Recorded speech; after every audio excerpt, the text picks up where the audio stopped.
welcome to Simplify TV. I'm David McBee. Our guest today is Ryan Sheehy, Director of Digital Training and Strategy at Townsquare Media, Northern New England. He has over 18 years of leadership, sales, and marketing experience.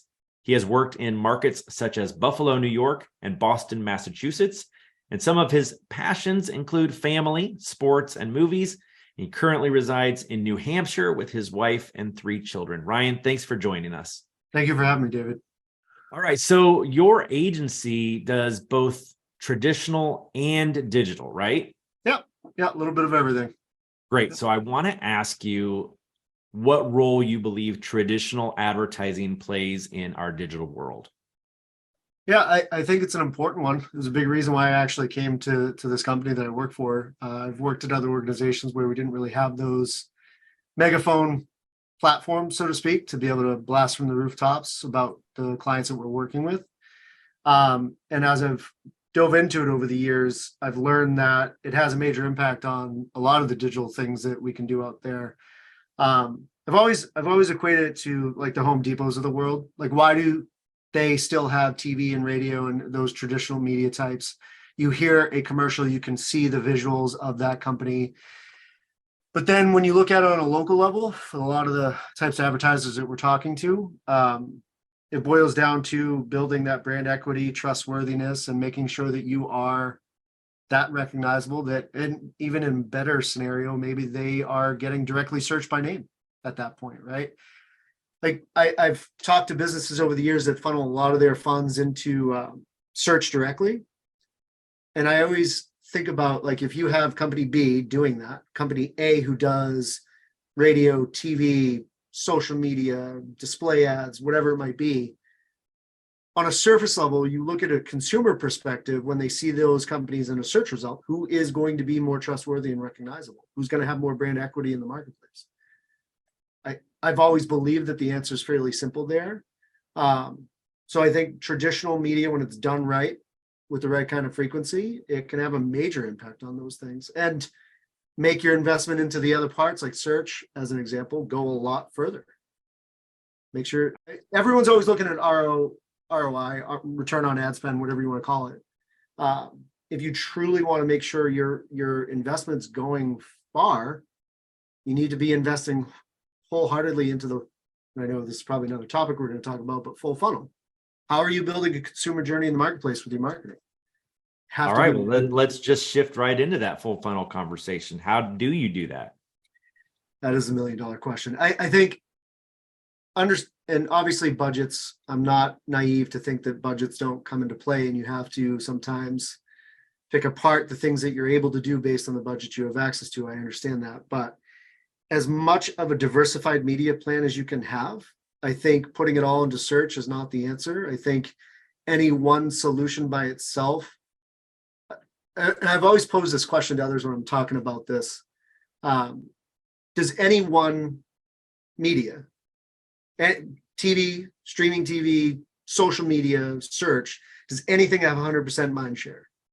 The answer is obviously no. People don't spend 24 hours a day, 7 days a week on it, especially search engines. If you're using it right, you should be on it for 10, 15 seconds and moving on to whatever you're looking for. So to me, full funnel has always been whatever you can afford, having a strong mix in. If that means traditional types like TV and radio, yeah, I think there's a right way to do those things. I think you need to make sure that you're aligning yourself with the right demographics and geographies that make sense for your business. But they also have a major impact on the other digital aspects of what you can be utilizing. So to me, it's literally just having a strong media mix across all the different devices and things that we as consumers have access to today. All right, so since we're talking digital and linear advertising or traditional advertising, what do you say to an advertiser when they want to do TV? Should they do linear TV or should they do streaming TV? Again, budget's going to come into that, but I think if you can afford to do both, a media mix is very complementary to one another. Like my household hasn't had a cable box in it for over 5 years. Do I watch some aspects of traditional TV even through streaming platforms like your standard channel 4, channel 5 access for football and other stuff. Yeah.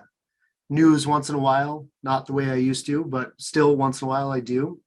And then I have other platforms that are the free services that our kids watch TV and we get commercial content too. But then you take the next household over and they still have a cable box. So I don't think, again, going back to like not one of these platforms has 100% mind share. I think having the mix, if you can afford to do it, is always going to be more impactful than just honing in on streaming TV or just traditional TV. People bounce around. And Ted Jets fans are shorter than they've ever been. And I don't think it's because humanity is getting dumber. Some might debate that, but I think it's because we have access 24 hours a day, 7 days a week to these devices. I got a tablet and my laptop while we're doing this call. I think we have greater access than we've ever had. If you can afford to be diversified, it's always going to be a stronger play than just putting your eggs into one basket. So that's kind of your big message, isn't it? Full funnel, digital, traditional, as much as you can afford to get into as many places as you can get. I believe it in my bones. It's tough because, like, do I have hard facts? I looked at Google Analytics or had this report that told me these answers. Not necessarily. I think looking at multiple assets of reporting that we always have access to, whether it's Google Analytics or platform analytics, depending on the platform you're utilizing, I think there's always a story that you can learn from. I have seen a partner of ours that had been doing radio advertising that took a brief pause for a period of time, see their brand name start to diminish in pay-per-click advertising. That's not coincidence, right? Success leaves clues. And that was a major one. That was a big tell. Now, granted, this client was very happy with what they're doing, very busy, but it's something that we took a mental note of and we're monitoring. But it was correlation to making a change in your marketing strategy, your full funnel plan that you previously had. You can see those things. You can look at Google Analytics and see your organic and direct traffic diminishing when you stop some of those platforms. So I think there's always something to look for, but you can get too granular with some of that, as we've talked about in the past. I think it's, what is the story telling me? Don't just look at one thing. What are the moving parts combined? And what is the things that we can learn from this to get better as well? That reminds me of a quick story I'll just share. In Google Analytics, you've got to know what to look for, right? I remember we ran this wonderful display campaign for an advertiser, and she just wasn't sure if it was working or not. We looked in Google Analytics, and previous to the campaign, her business name was like her 190th most popular keyword. And then after running the campaign, her business name was her third most popular keyword that drove traffic to her website. And I just had to explain to her what that meant and how powerful the display campaign actually was. You're making yourself more searchable in the marketplace by your name, not by the products and services which you also want to be known for. I don't disagree with that. But the dream is to be Home Depot, right? You know, when you hear that music play, you picture that orange color in the background, whether you're seeing it or not. Those things have an impact, whether we want to believe it or not, they do. And I've seen it in some of the stuff that you're talking about. Absolutely. Mm-hmm. Absolutely is right. All right, before I let you go, do you have a book that you'd like to recommend? I have to say my favorite for a while has been anything Simon Sinek. Currently reading Leaders Eat Last. I don't know if you're familiar with that one or not. Mm-hmm. I just love his perspective because I don't think it's necessarily widely adopted in any industry for that matter.